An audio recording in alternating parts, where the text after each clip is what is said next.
right, everyone, so this is our final learning target for this unit, learning target 1.4, and today we're going to talk about using some different physical separation techniques to separate different types of mixtures. So we're going to learn some different methods that we can use in the lab for separating different mixtures, and again, we're going to be separating physically, not chemically at this point. So depending on the mixture, your method of separation is going to look a little bit different. And really here, guys, use your common sense. I know common sense is sometimes not so common, but try to use that common sense. Heterogeneous mixtures are typically going to be a little bit easier to separate than a homogeneous mixture because the particles are larger. So for some heterogeneous mixtures, such as this trail mix here, or this bean mixture, you might even be able to separate them just with your fingers by picking out the components of the mixture. So I don't really like raisins, so I will be able to very easily pick the raisins out of my trail mix before I eat it. Or I really like M&Ms, so I may be able to pick the M&Ms out and eat just those. Other mixtures with finer particles may be a little bit more difficult. But again, use your common sense. So here in the middle, this is a mixture of sand and iron filings. I know that iron filings are magnetic, so I may be able to use a magnet to pull out some of those iron filings from that sand mixture, and that'll make it a lot easier for me to separate. There are some other mixtures might be a little bit more complex that could require some other more technical lab-based separation techniques. So here, if the mixture is very fine, if there's multiple states of matter present, so if it's a solid and a liquid mixed together, if it's a homogeneous mixture, so the mixture looks uniform throughout, it may be a lot more difficult to separate those things. So we're going to use one of these two methods. We'll either use filtration or we'll use distillation. So with filtration, we're going to use this method when we have fine solids or powders mixed into liquids that don't dissolve. So the key word here is these are going to be solids that are mixed in with liquids that don't dissolve. For example, sand in water or any sort of powder substance in water that doesn't dissolve in the water, that just hangs in suspension. This would not include things like salt in water because salt is going to dissolve. It's going to chemically change when it's in that water, so that's not going to be a good use for filtration.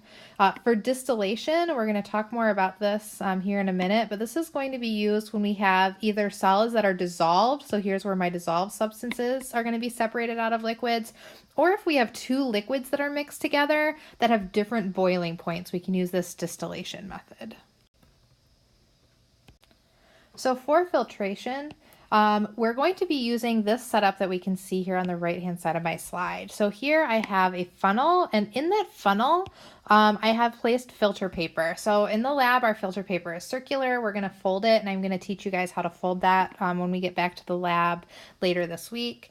But you're going to have filter paper in there, and think about filter paper that we use in the lab in science and in chemistry. It's similar to like coffee filters that you would have in a coffee maker, but it's the pore size in the filter paper that we use in the lab is much smaller than that in the coffee filter.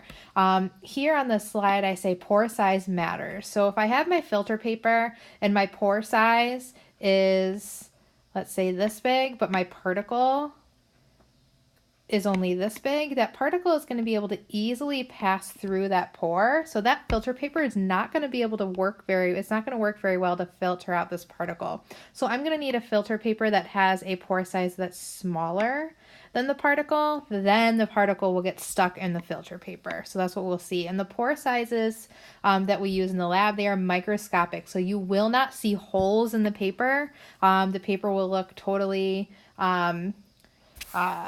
you won't see any of the holes, but they are there. They're just really small microscopic pores in that paper. So again, if the pore size must be smaller than the particles you're trying to filter out, otherwise everything will just pass through. And here we are going to collect our solid and our filter paper up here in the funnel, and then our liquid component, typically water, is going to be filtering through.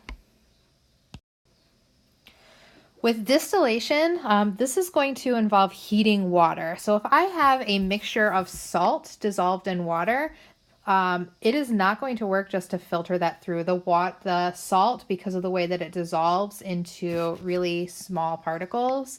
It is just going to pass through any type of chemical filter paper that we have. So what you'll do with something like salt water or some solid dissolved in water is if you heat the liquid, the water will boil off, but the solid component will remain in the container. So here I can see I have these salt crystals kind of staying in the container. So this is an example of distillation has been used. We boil the water off, it turns to water vapor in the air, and then I'm left with that solid component crystallized at the end. We can also use something that looks like this. So this is a lot of different equipment here, but basically we have a mixture in my original flask that's 2 liquids. I can heat that liquid to a specific temperature so that only one liquid will evaporate off. The one liquid evaporates off, it's condensed in my condenser here, and then it's condensed back into that liquid so it goes out into this flask at the end. My other liquid, which has a higher boiling point, would stay in the flask. So I would end up with one liquid remaining in the flask here, and then I'd see the second liquid being evaporated off and recondensed. That's going to be in my beaker over here. So we're going to be using some of these techniques in the lab for a lab that will be writing a formal lab report. If you have any questions on these, leave a comment at the end of the video. Thanks, guys.